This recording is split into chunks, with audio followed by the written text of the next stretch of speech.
Hey everybody, good morning and happy Chinese New Year.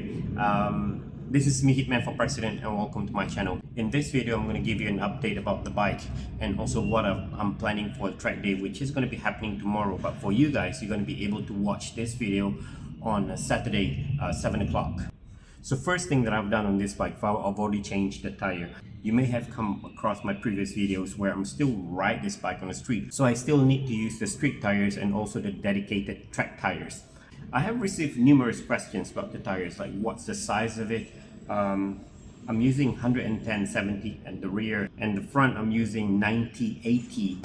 It's a smaller size comparing to the stock ones, but I feel it's a massive upgrade, especially when you're riding a 150cc bike where you want to shed a lot of weight and you want to make it as thin as you can so that you can have that extra power to weight ratio. So my street tire is this Dunlop Sport Max 13 SP, which I'm using this for the rear, and the front I'm still using the IRC IZ003. So it's not exactly a street tire per se, especially the front of the IRC IZ003, where it specifically says track use only. But I've been using it on the street and I feel that it heats up perfectly well. And when I want to take corners aggressively, you guys have seen my previous videos and it looks really good and felt really good. So yeah, I'm gonna keep on this for my street tires. But for my track tires, I'm using both front and back, IRC 003, and the size is 110 and 90/80. And the next thing I've done is more of a maintenance, where when I went to Bukit Tinggi last time, I felt like the suspension is a little bit uncontrollable. I don't like it. I like to have my bike behave. It felt like it bounced more than what I'm used to. So I tested.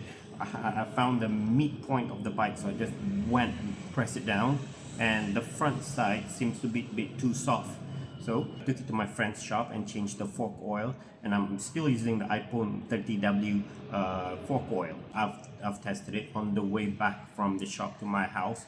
It felt perfectly well. I haven't got to test it in Bukit Tinggi, but I don't think I'm gonna do it. So the test is gonna have to happen in Sepang tomorrow morning.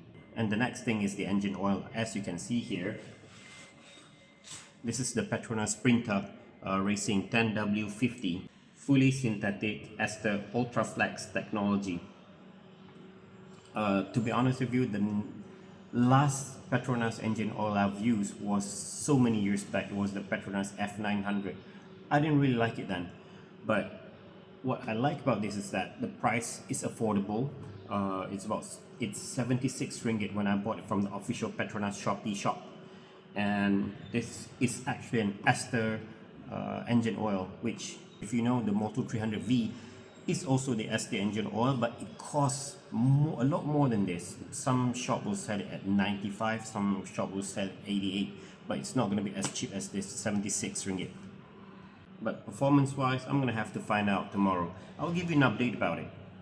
The last thing I want to talk about is the how I've lost about 4 kgs. In my previous track days, I've been going into the track looking a bit too heavy. I was about 91 kg with about 5'4" frame.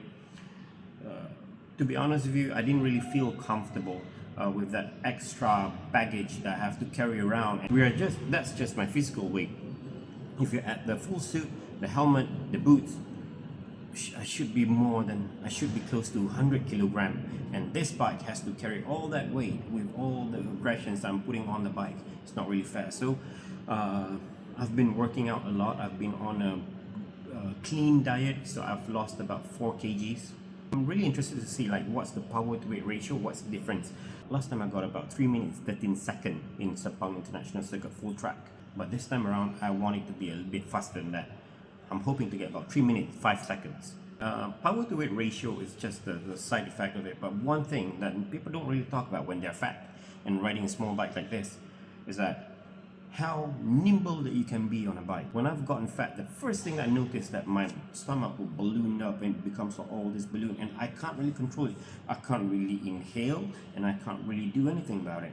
So when you are in this sitting position, to move on the bike, you can't really move smoothly because the movement is going to be like this.